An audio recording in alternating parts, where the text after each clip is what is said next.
This episode is brought to you by Amazon Business. How can you free up your team from time-consuming office tasks? Amazon Business empowers leaders to not only streamline purchasing, but better support their teams so they can focus on strategy and growth. Free up your teams and focus on your future. Learn more about the technology, insights, and support available at amazonbusiness.com. This episode is brought to you by Audi. The road is calling. Embrace the thrill of the drive with the all-new, fully electric Audi Q6 e-tron.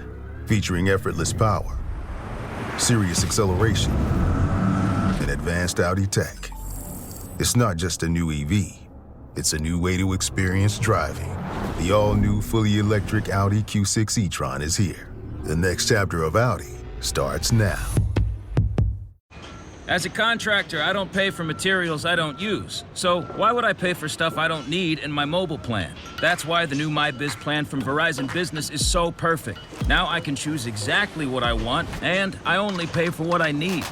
Right now, with MyBiz plan, get our best price, as low as $25 a line. Visit verizon.com/business to get started today. Price per month with 5+ lines. Includes autopay and paper-free billing and special intro offer discounts. Taxes, fees, economic adjustment charge, and terms apply. Offers end June 10th, 2025.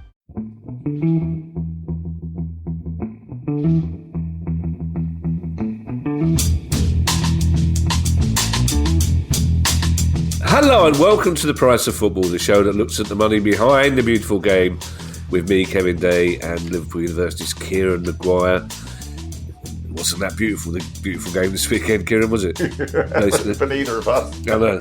Unless, well, our theory is Ollie Glasner may be playing 4D chess and luring Man City into a false sense of security in case we get them in the final. That's it. That's how. But in a way, Kieran, I have to say this with a big smile on my face. Your result was just as bad as ours in a way. It was a bad result, and it was a fair result as well. No complaints. Leicester, when they had their first shot in the first half, they started singing. And this is what I love about English football fans. You know, we've had a shot, we've had a shot. And then when they scored, they didn't know what to do. Well, it was 9 games, I think. There was a noticeable 4 or 5 second delay before they yes. actually happened and what they were supposed to do. But good luck to Man City and to Leicester. I don't like to see any team. I really want Southampton to beat that Derby record. Although I know one Southampton fan is clinging to that's the only hope he's got in the wreckage of this season is they do actually break the record. And I know there was a very good interview with Paul Jewell, who was Derby's manager at the time of that record, just saying he's desperate for someone to beat it. I can imagine. Because otherwise, this time of the season, everyone's phoning him up saying, what's it like to have the lowest of it?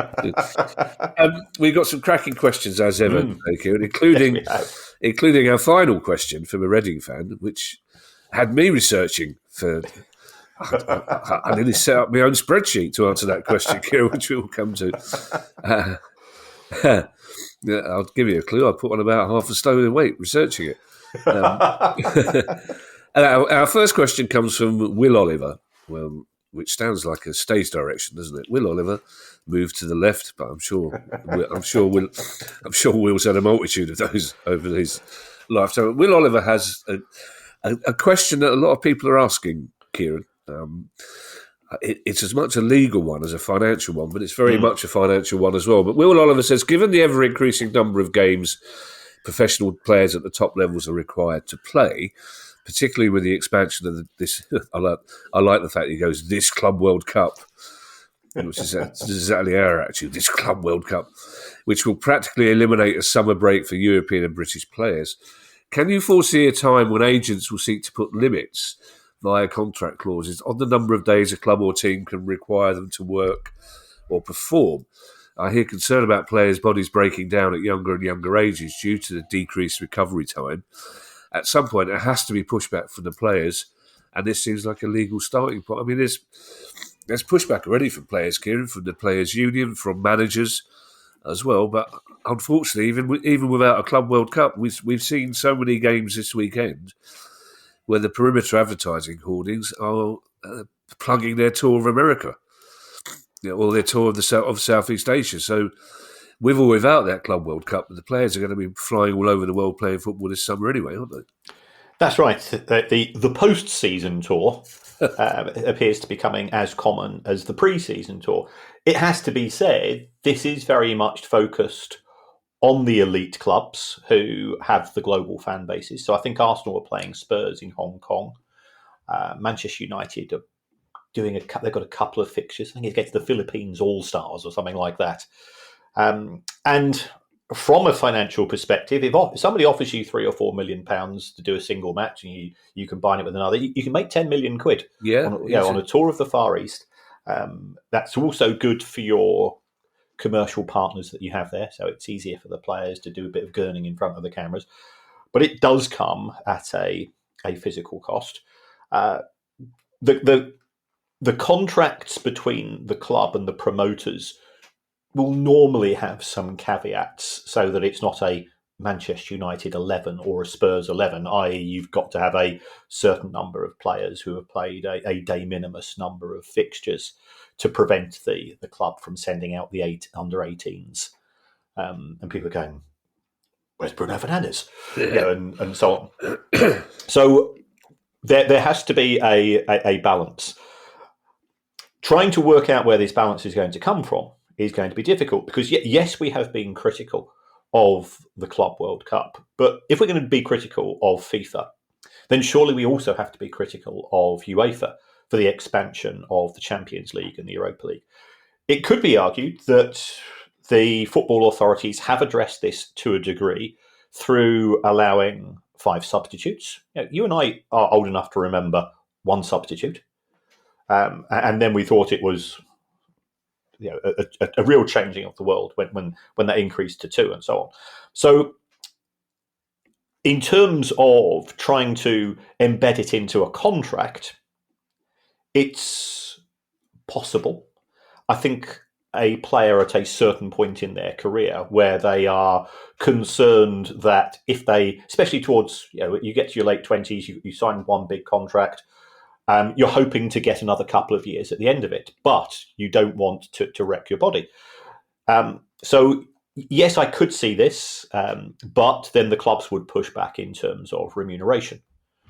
So does the player say, I'll play the maximum number of games possible, and trusts the club to monitor the player's recovery after matches? And you are effectively a walking data point because they're all wearing these days these vests, aren't they? Which are reading your blood pressure, reading oxygen levels, and so on. And that gets fed back to the manager. Now, some clubs are more progressive than others in the sense they will say this player's certain levels have fallen below 70%. We know from our historical analysis that this increases the chances of soft tissue injury problems. And if a player does a hamstring now, they're out for the rest of the season. Under those circumstances, the club might say, we're just going to rest him because this player's been playing Saturday, Wednesday, or Sunday, Thursday for the past 3 or 4 weeks, and we're just increasing the risk. Some clubs are not, and which is incredibly short-sighted. But at the same time, if I'm a manager, mate, who is under a lot of pressure, then I would be trying to do what's in my best interests in the short term, which is to put out my strongest side for the next fixture, because I could be sacked in a week. So trying to work out all of these moving pieces at the same time. But could there be a contractual obligation that the player is limited to the number of matches? Yes, certainly. FIFPro have taken steps here. When we're going to ask Maheta to come on the show again, he's been an absolutely brilliant guest, to perhaps give an update at some point as to the PFA's perspective. And the PFA are very protective of their members' interests, which is right and proper. That's the job of a trade union. So we wait to see. But quantity versus quality is an issue. The best football is rarely played at the end of a season. I always go back to this comment. When was the last time you saw a really good Champions League final? Because they're all knackered or half injured. Yeah, it's strange how this, as you say, the idea of the pre-season is now bleeding into the post-season. As it's only about 4 weeks anyway, pre and post-season these days. That's kind of academic. It's odd, isn't it? The data thing, there's 2 points on that.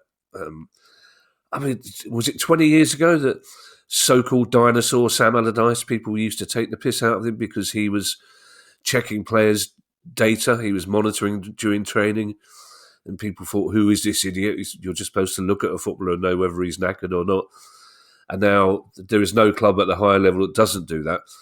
But secondly, the point is we have to, I think, acknowledge, Kieran, as you briefly did, a club like Tottenham Hotspur, for example, it makes perfect sense, not only for the club, but the sponsor to do their Southeast Asian tour every year. The club pockets about 20 to 25 million quid. You can only buy tickets, and these games sell out, remember, when Spurs tour Southeast Asia and South Korea, these games sell out.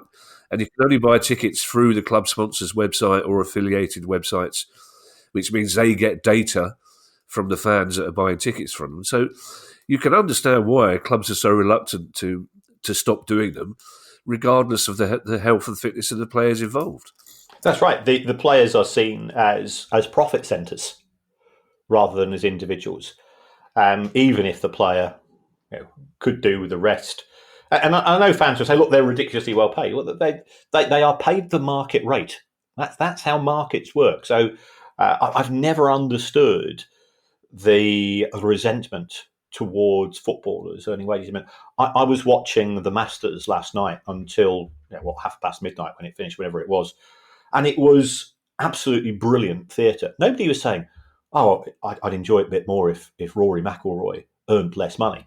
And I've got Rory McIlroy's accounts, by the way, so I know just how much money he makes. And I can assure you, compared to a professional footballer, it's we're talking many multiples. No. So this issue towards footballers, I don't know whether it's resentment that we have because perhaps we feel, because we played Sunday League football, we know more about the game than we do. And I could have been a player if it wasn't for the fact I was scared of heading the ball or whatever it's going to be. But the players need looking after because it's the players we go to see, and there's too many players who aren't at matches. And I'm not making excuses for Brighton's performance on Saturday, but we're 6 or 7 out, and it reduces the overall quality of the product. Well, the trouble is on those pre-post season tours, whatever you want to call them, that half the squad, i.e. the academy players that go out with them, they're not being paid a fortune to travel. No. Halfway around, and of course it's a wonderful experience. But at the same time, you're cramming these fit young people into aircraft for 12, 15-hour journeys, and then often more because they're touring the whole of Southeast Asia, and then going back to Glasgow, and then going back to Australia for a one-off, as a well-known club did a couple of seasons ago. So and there's the big question, though, Kieran, does Rory McIlroy know you have his accounts? Well, he does now. I'm sure he's an avid listener to the Price of Football. And you want to come on, Rory, to talk about football in Northern Ireland, you're more than welcome to do so. We'd love to have Rory. I've Rory McIlroy was a guest on a sports show that I wrote on, and oh wow, we set this little challenge up for him. I mean, I can't play golf, but obviously I thought I could do it. We set this challenge up because as a kid he used to chip balls into the spin dryer and the washing machine from various distances. So we put a couple of domestic appliances up and wheelful. And like I say, this is a classic bloke thing. Like the sort of blokes who think they could win an Olympic sport given their year's training. Yes. We thought this must be. How difficult can it be to chip a little tiny ball into a big game? Turns out very difficult. Yes. Unless you're Rory McIlroy, and it turns out he did it 100 times out of 100. But like you say, I mean, I'm not the biggest golf fan, but what? I mean, that's incredible. I mean, that's to play 4 of the best golf shots I've ever seen in the middle of 3 of the worst I've ever seen from a professional. That was just, that's how emotion, and I really like Justin Rose. Well, this is not the price of golf, but Justin Rose is a great foot. But we were all rooting for Rory McIlroy to win, and we're having this discussion afterwards. Can we explain why? Yeah. And it's not about golf. It's about the vulnerability of individuals. It's about the tension that you see in people's eyes. That's what makes sport so brilliant. Yeah, absolutely. And also what was going through his head when he played those bad shots out of nowhere, when we all know his history. It's incredible. Anyway, back to football. Anthony Rye is a Newcastle fan. Not a bad time to be a Newcastle fan. Yes. Anthony, isn't it? And Anthony's got this week's potential way of getting around the PSR rules. And I have to say, we've had some clever, subtle ones. We've had some little rapiers in the back. Anthony's is it's more sledgehammer than rapier. But, which is not to say that it's not without merit, because it's a very good suggestion. But Anthony said, as a Newcastle fan, is there anything stopping our owners buying 1 million replica shirts in an attempt to get around PSR rules? It's a fair question, Kieran, isn't it? It is a fair question. Well, and also, if you think they had 300,000 people, essentially, for their open-top coach ride. So the Newcastle owners could say, well, we've got 1 million fans around the world. It's not our fault they all want to buy a shirt on the same day. Yes. The answer, Anthony, is sort of, it depends. If PIF signed a contract with Newcastle United Football Club Limited to buy 1 million shirts at full retail price, then that will be deemed to be a related party transaction. And in the case of related party transactions, they are given additional scrutiny. And it could be argued that they should really, given the volume of shirts involved, they should be transacted at cost rather than sales price, in which case there'd be no benefit. I think there's a second issue. I think that somebody needs to have a word with Adidas beforehand, because it's not quite as easy as saying, do you mind working an extra shift Thursday night to the manufacturing, the supply chain. And we've had Tom from Castor on the show. We also have our secret kit manufacturer who answers other questions in relation to the production of kits. So it's actually quite difficult to get things in a row. So this would be allowed. I suspect that if Newcastle tried a similar activity, then there would be a response from the Premier League. Also, in the case of related party transactions, there's been a really good analysis of this by Stefan Borson. People might know Stefan. He's regularly on TalkSport. He's a very successful lawyer. And he's taken a recent sort of huge interest in football, and he does a Substack where he's looked at Chelsea and Villa and related party transactions, and that's I'd thoroughly recommend that to anybody. Where what UEFA are now saying is the issue that we saw last summer, where players were going from Villa to Chelsea and Chelsea to Villa. UEFA say, we're going to look at those in a bit more detail. The Premier League doesn't, because the Premier League's rules are determined by the Premier League clubs, and the Premier League clubs do what's best for them. But UEFA is able to take a more detached approach to that. So even if it worked for Premier League purposes, I suspect that UEFA would take a far more forensic approach to it.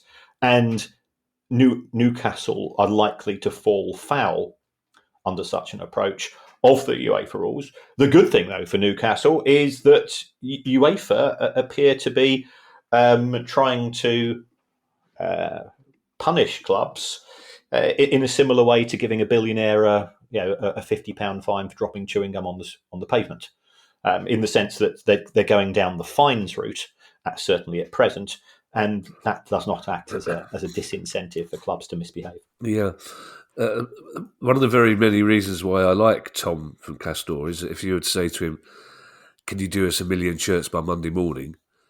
He'll say Sunday night. You can have them Sunday night. Yeah. Where do you want them dropped off?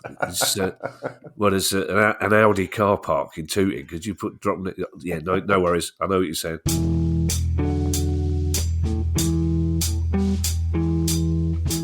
This is a paid advertisement for Shopify. I feel like I'm missing out because it seems like everyone is either starting a side hustle or becoming their own boss. And you know what they're hearing a lot? It's the sound of another sale on Shopify, the all-in-one commerce platform to start, run, and grow your business. Shopify is the commercial platform revolutionizing millions of businesses worldwide. Whether you're selling bespoke doggy treats or even yeast extract and cheese-related bakery products, Shopify simplifies selling online and in person so you can successfully grow your business. Covering all your sales channels from a shop-ready POS system to its all-in-one e-commerce platform, Shopify even gets you selling across social media marketplaces like Facebook, Instagram, and TikTok. Full of the industry-leading tools ready to ignite your growth, Shopify gives you complete control over your business and your brand without learning new skills in design or coding. And thanks to award-winning help and with an extensive business course library, Shopify is ready to support your success every step of the way. Sign up for a £1 per month trial period at shopify.co.uk/priceoffootball, all lowercase. So go to shopify.co.uk/priceoffootball to take your business to the next level today. That's shopify.co.uk/priceoffootball. When you think about super successful businesses that are selling through the roof like Heinz or Mattel, you think about a great product, a cool brand, and brilliant marketing. But there's a secret. The business behind the business making selling simple for them and buying simple for their customers. For millions of businesses, that business is Shopify. Upgrade your business and get the same checkout as Heinz and Mattel. Sign up for your $1 per month trial period at shopify.com/promo, all lowercase. Go to shopify.com/promo to upgrade your selling today. Shopify.com/promo.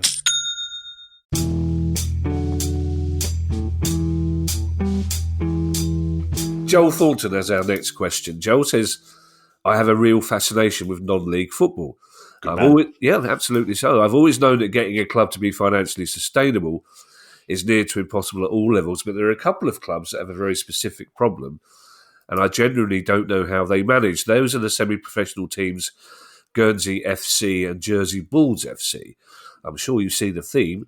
How can these two low-level clubs possibly manage the financial liability of flying for every away game, or does the FA subsidise their travel? Now, I need to pause here, Kieran, because we did have a tweet, an X, whatever they're called these days, from somebody who said that they really loved our interview with Joe from Bodo Glimt. So it's a really good interview, but they would have liked us to acknowledge the fact that Bodo have to fly to every away game, basically, and that comes with an impact on certainly on the Arctic Circle where they're based. So I think that's a good point, and I think it's remiss of me not to raise that. So I'm interested to hear the answer to this question. Also, I hear, Kieran, speaking of Bodo, I hear we have a secret Norwegian.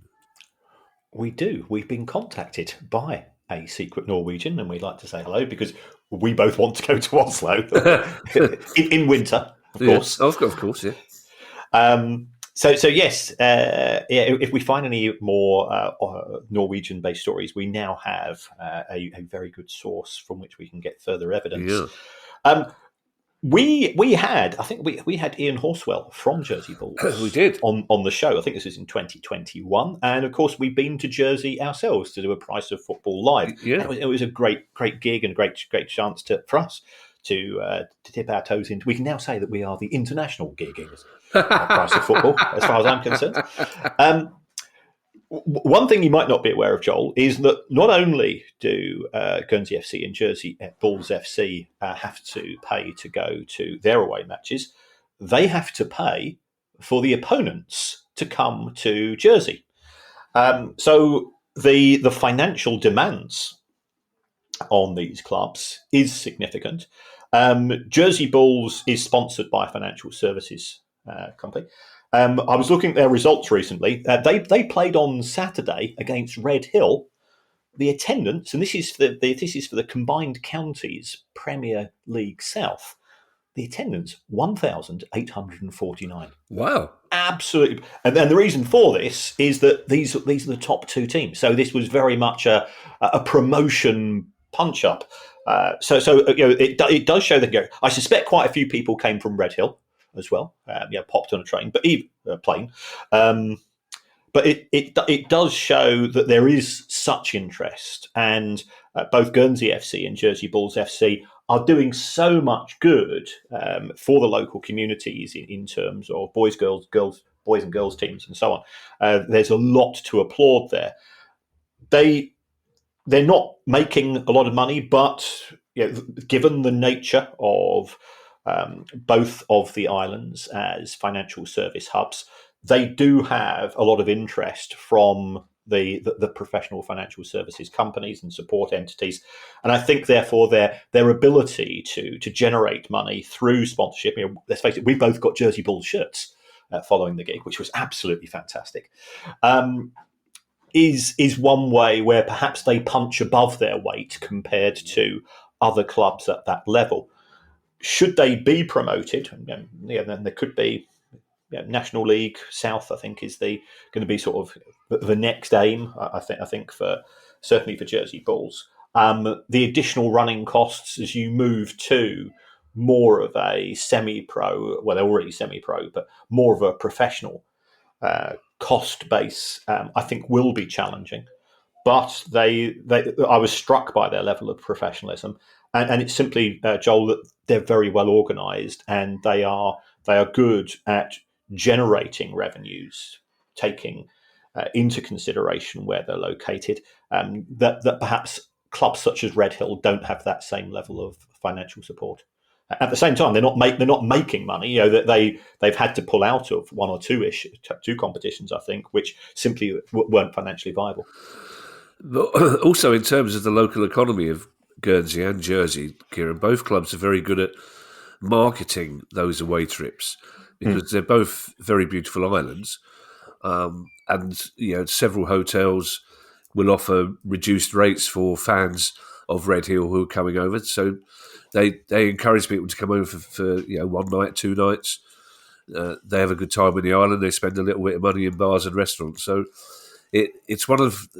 they are two clubs that you can actually point out and say they have a tangible impact on the local economy, don't they? Yes, yeah. It's great because you don't ever hear about. You talk about Channel Island sport, and you immediately think Matt Letizia and played for Chelsea, left back Graham Lassalle, of course. Yeah. And then you immediately think, let's not think anymore about Matt Letizia, in case those thoughts get through the tinfoil helmet that he's currently wearing to prevent people from Mars getting into his head and demanding Brexit. Graham Lassalle, charming little fella, very intelligent. I'll leave that there. You can infer what you like about Matt Letizia from the fact that I've pointed out that one of them is a charming little fella. James Driscoll says, while I'm American, no need to apologise, James. Even now, there's no need to apologise. We don't tie you all with the same brush. While I'm American, the league I follow most closely is the League of Ireland. Specifically, I'm a Cork City FC supporter. And I have 2 questions about it. First, generally most of the grounds in Ireland are owned either by the local council or the local FA. Cork City's ground is owned by Munster FA, for example, which is subsidiary to the FAI, with long-term leases by the clubs as tenants. Would this structure hurt the value of the teams, or is the long-term nature of the leases, ours is through to the 2040s, sufficient for most owners? Second, given Brexit, would it make financial sense for Premier League or Championship clubs to establish academy or affiliate links with Irish clubs? That seems to make sense from a talent development standpoint and as a method for signing players below 18 from outside the UK. Yes, a couple of crackers here. So let me answer those questions in turn. If the lease is through to the 2040s, if I was a potential investor in Cork City, that would be a possible issue. And the reason for that is that if I had plans for the expansion of Cork City FC, my concern would be if the lease expires in 2040, by the time we start work on construction of a new stand, it'll be 2027, 2028. I'm going to get 12 years worth of revenue. Yeah. So I would probably be trying to negotiate with a long lease. Now, anybody who has ever bought a flat or an apartment, and we sort of slight tangential here, who has a property which had an original 99-year lease, you will find that your ground rent can be an issue when if you end up buying it and that rent is you've only got 60 or 50 years left. It's a huge issue in this country, and it's an issue which has not been addressed by government, even though I'm agnostic when it comes to party politics. Is he now Lord Gove or Sir Michael Gove? It's going to be Lord Gove, yeah. Lord Gove was actually trying to change this for the benefit of tenants.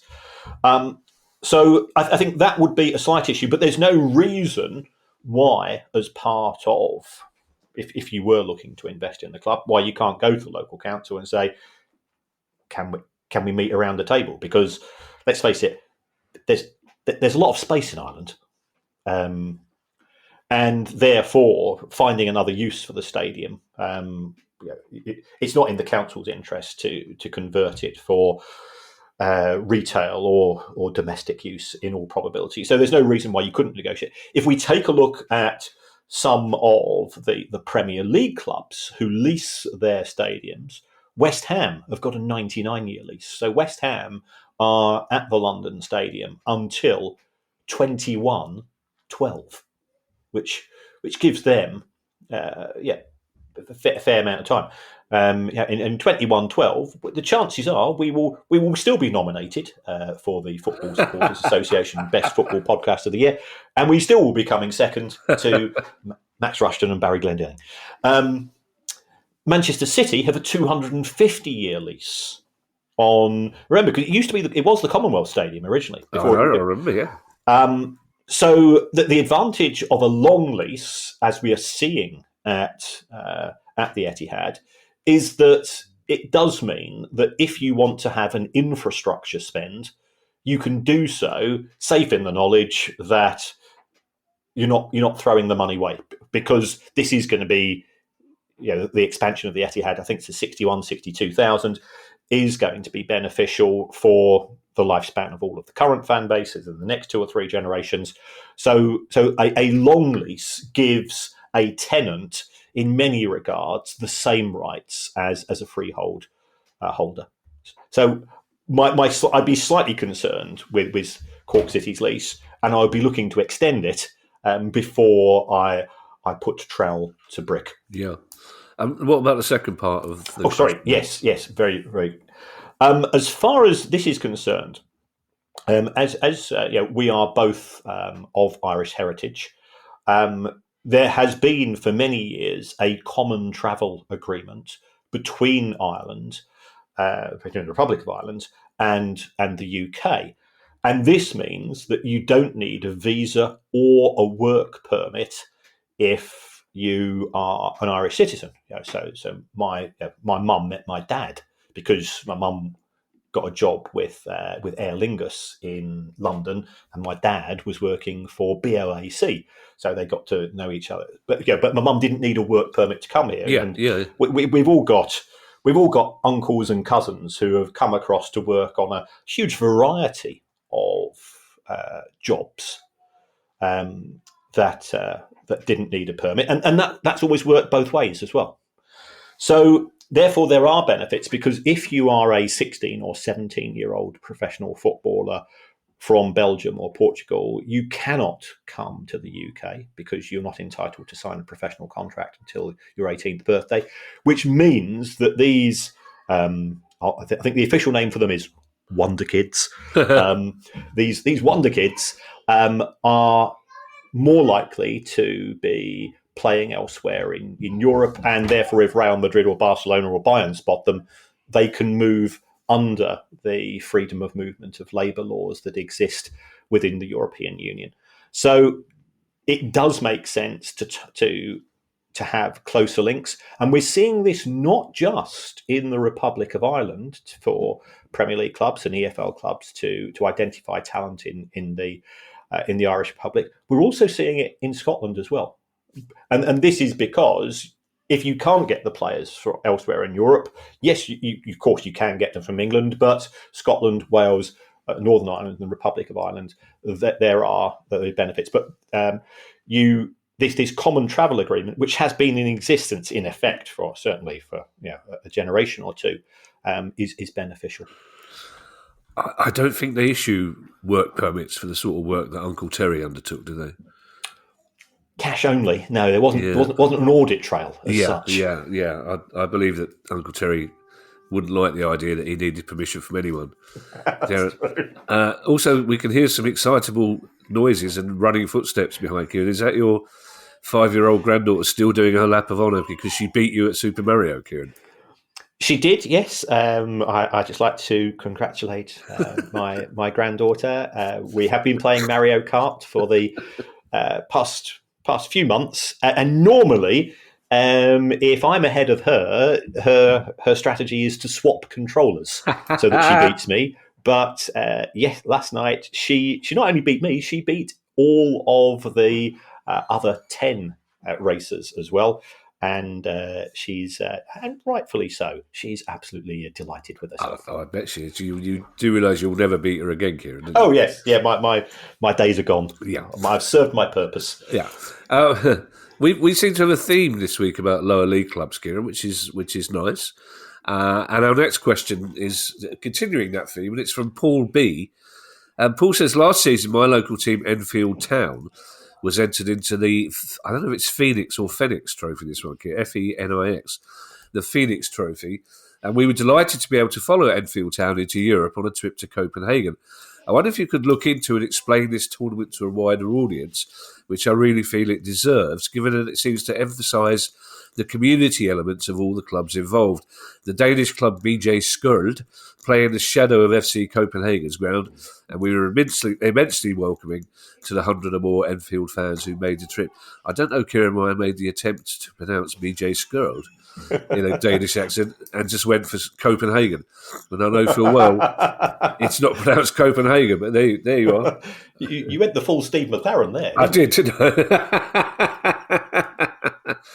It's a good. I have to say, Kieran, I wasn't aware of this trophy, so I'm interested in your answer. That's right. Well, I'm going to call it the Fenix Trophy, out of ignorance more than anything else. It could be Fenix, and this stands for friendly, European, non-professional, innovative, and xenial. Now, I wasn't aware of the word xenial. So this is going to be added to my Scrabble. And xenial comes from the Greek language, the word xenos. And in ancient Greece, hospitality was deemed to be a really important thing. Yeah. So xenial means being welcoming to visitors, acceptance of different cultures, and generally being nice to people, or in other words, being Canadian.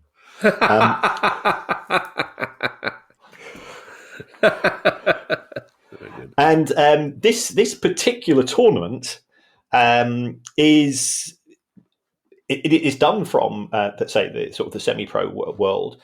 It's where clubs just come together. There's sort of it's a mini tournament. I think they sort of play a few league games, and then the top four go into a knockout. It seems absolutely fantastic, and it is played by those clubs who are not affiliated to the major leagues. So it sounds fascinating, and we will perhaps try to get somebody from BJ Skjold. I'm doing just as bad. To perhaps come and talk to us about a bit more. If we've got any secret Danes amongst our audience, please get in touch, because we'd like to find out a bit more when it takes place, whether they need if it's taking place over a few days, whether they need a bit of light relief, perhaps one evening, in the shape of a slightly offbeat football finance live podcast, because as we do our Scandinavian tour, that'd be really cool. I'll have a quick word with Sandy Toksvig. Cool. I say quick word. It wouldn't be. I was about to say it wouldn't be a quick word. It would take quite some time. But I do like the idea of this tournament now, and I'd love to speak to somebody who organises it, because for a start, it's great that smaller clubs get the opportunity to travel around Europe to follow their team. But also, because we are old romantics, I just like the idea that people from Enfield and Copenhagen will find they have so much more in common than just the fact they like football. The fact that those clubs are doing stuff on their community, and they'll learn about their communities, can only be a good thing. Plus hospitality. It's a lovely word, Kieran. Our penultimate question comes from Ailun. Apologies if I've pronounced that wrongly. I understand from a sporting competition standpoint, it would be better for clubs to have smaller roster sizes, squads, to diversify their talent and sustainable wage bills. But from the broader British economic standpoint, is it better to have the Premier League driving up wages, consolidating talent and loaning out, and the revolving door of foreign owners and their foreign wealth continuously invested into the UK? Well, it is better in the sense that if you look at the metrics, the financial metrics of the Premier League, and compare that to the other European leagues, I think we now have, 13 clubs out of the top 20 in the Deloitte Money League are from the Premier League, and 16 out of the top 30. So the Premier League has proven to be the world's football league, and I use that word advisedly, because too often we hear people say, Britain's the end of the world. When it comes to football, there is more attention given to the Premier League than any other product, and therefore, how does the Premier League reinforce that position? It does it by having the ability to sign some of the best talent. So if we take a look at our clubs, our clubs can pay 60 to 70 grand a week as an average wage with relative ease, and that puts them into that top 30. We know our history. We are ultimately a provincial club or a proud South London club and so on, but we're not giants of football. But we can now outbid clubs like perhaps Porto, most German clubs, most Italian clubs, and so on. And that is very good for the Premier League product as a whole. On an individual level, is it better for European football? Is it better for world football that there's a concentration of talent in one particular area? I think the jury has to be put out on that, but it's certainly beneficial for the UK economy in terms of tourism, in terms of tax revenues, and so on. So that would be the major pluses. So the Premier League is an economic benefit to the UK, even though in theory, because the majority of owners are profits, because the majority of Premier League clubs are foreign owned, you would say that the profits would go overseas. But given that they all make losses, it means that the losses go overseas as well.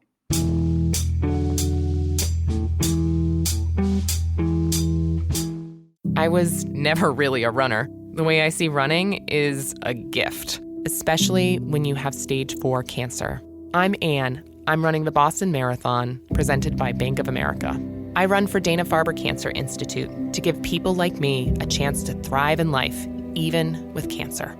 Join Bank of America in helping Anne's cause. Give if you can at BofA.com/supportAnne. What would you like the power to do? References to charitable organizations is not an endorsement by Bank of America Corporation. Copyright 2025. At Capella University, you can learn at your own pace with our FlexPath learning format. Take 1 or 2 courses at a time and complete as many as you can in a 12-week billing session. With FlexPath, you can even finish the bachelor's degree you started in 22 months for $20,000. A different future is closer than you think with Capella University. Learn more at capella.edu. Fastest 25% of students. Cost varies by pace, transfer credits, and other factors. Fees apply.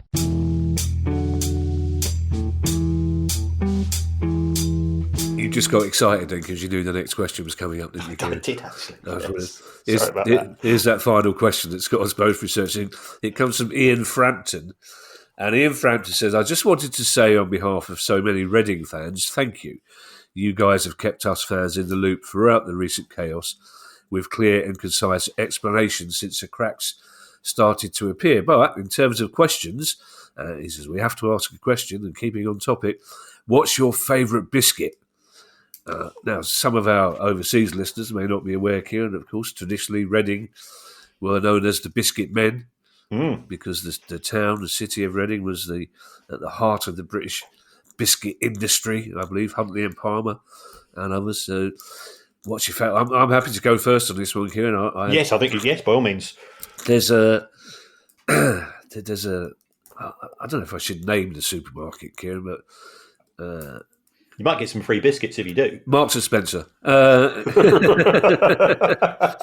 They do a salted caramel cookie, which is just I love a chocolate. I do love a chocolate hobnob, Kieran, but it drives Ali up the wall because I've got a tendency to leave that chocolate hobnob for a microsecond too long in the tea.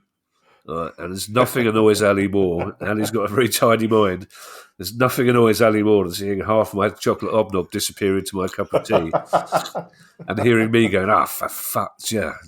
And then she doesn't like the fact that you have to spoon it out, Kieran. You can't waste it. So, yeah. Also, who doesn't like saying to you, when Ali says we'd like a biscuit, I'd love a hobnob. There isn't a man in the world who doesn't like saying I'd love a hobnob. So it's a cracking.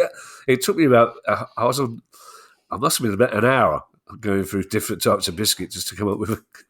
So yeah, thank you for that question, Ian. And I'd love a chocolate. I'm going to have to make a cup of tea as soon as we finish this, Kieran. What's your favourite biscuit, Kieran? Well, for me, I used to do the occasional shift at the McVitie's biscuit factory in Stockport. Oh, it was on the it was on the 192 bus route, of course. Which the legendary bus route, the Looney Tunes bus route. And when I was a student, as I was permanently skint to such an extent, I've told you this. I once joined the Hare Krishna people because I was so skint I couldn't afford to eat, so they used to give free vegetarian food. But I was regularly skint, so I would do the odd shift there. So sort of, I always do overnights. If I wasn't going to see the angelic upstarts or popping up to Scotland on a Friday night to see Rochdale play, my student life revolved around music and football. So I've always had an affectionate eye towards McVitie's because in those days, not only were they paying you to work there, and the work wasn't too onerous, the factory shop. And the broken biscuits you would get, from a student's point of view, this was heaven. You were getting practically nothing. So I do have a love of McVitie's. In particular, a chocolate digest. It has to be plain, not milk chocolate. I'm very, very particular.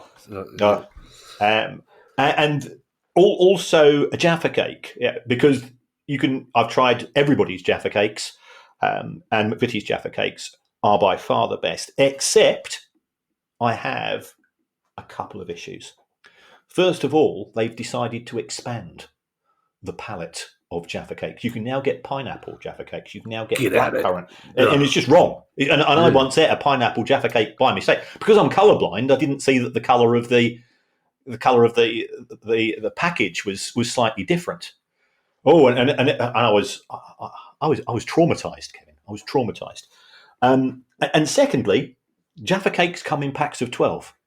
So the recent shrinkflation, which has reduced them from 12s to 10s, is frankly an effort. My big problem is I cannot go near the biscuit aisle in a supermarket because I cannot eat a single Jaffa cake. I have to eat a whole sleeve at a time.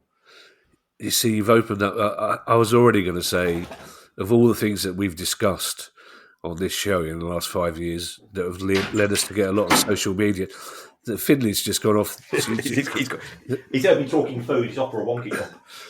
of all the things that we've had emails and tweets about, the biscuit one is going to be the worst. You know that. And you've reopened the debate about whether a Jaffa cake is actually a biscuit or not. So I think for VAT purposes, it is a biscuit. Am I correct here? For VAT purposes, it is a cake. Okay. Because if it was a biscuit, it would be. I think it's deemed to be confectionery. And when the VA tribunal took place, McVitie's brought in, I think it was something like a 2 foot big. They brought in a giant Jaffa cake, and the evidence said to the judge, tap it. And he tapped the bottom of the Jaffa cake and said, right, this has been out for 24 hours. What happens to a cake when it's left in the open air? Well, cake goes hard. What happens to a biscuit? It goes soggy. Yeah. So therefore, on the basis of the giant Jaffa cake, McVitie's successfully defended their position, and that's why you don't pay VAT on your Jaffa cakes. I almost wish I hadn't asked you that question now, King, because of course you knew the answer. Oddly enough, my nan, my English nan, she used to work in a biscuit factory in Carshalton. Oh wow! Yeah, I was 17 before I saw a whole biscuit. You go out to Nan's, the idea of a whole biscuit was completely. Also, she loved a bourbon, and I couldn't. I can't be doing with bourbons. Even half a bourbon is too. This is taking a direction, Kieran, very much further away from the BAFTA than we probably be. Don't forget, you can now join our Price of Football Club, where you'll get ad-free listening, bonus episodes, biscuit-free episodes, and more. Just go to priceoffootball.com and click on Join the Club to sign up today. If you have a question you'd like answered on the show, email us at questions@priceoffootball.com. And don't forget, you can follow us on Twitter X and find us on YouTube. And if you'd like to buy our book, you can find details on our website, priceoffootball.com. So that our listeners are fascinated by the T-shirt status, Kieran, and it seems the T-shirt status is now absent. So, not by everybody. It's time to hand you over to Mr. Kieran Maguire for his customary farewell. Thank you very much. And again, thanks for everybody, including our new secret Norwegian, for getting in contact. We never betray confidences, and we're always fascinated with what you have to say. Just a reminder, we are coming to South Yorkshire on the 28th, on Monday, the 28th of April, at the New York Stadium in Rotherham. We're looking forward to meeting some of you there. We will be staying behind afterwards for chat, tea and biscuits. Because I don't drink tea or coffee, I've never been a dunker. So is there anything else that you dunk biscuits in? I could probably come up with a comedy answer, given this is why I don't do improv, Kieran. But no, not really. I mean, no, I'm just curious. Well, you probably in a Victorian prison, you'd probably dunk some sort of hard biscuit into a bit of water. I don't know. And why would you? You've never had a biscuit dunked? Oh, Jesus, Kieran. That's almost as bad as never having an alcoholic. You're missing out. Let's get to the end. I'm getting sad now, Kieran. Let's get to the end of this podcast quickly, so I can cheer myself up with a hot beverage and a broken biscuit. Yes, so if you'd like to come and see us in Rotherham, tickets are just about still available. You can, if you go to the Rotherham website, and we'll also put a link up in the show notes. If you want to support the show in another way, why not just give us a review? Why not just pop along to your app and put down whatever you want? You could even say you would rather have it presented in a tinfoil hat by Matthew Letizia and Mency from the Angelic Upstarts. God rest his soul. That's the least likely one we've offered yet. Yes. Even if Mency was still here, that would be an unlike. That's very funny. Bye, everybody. Bye. The price of football.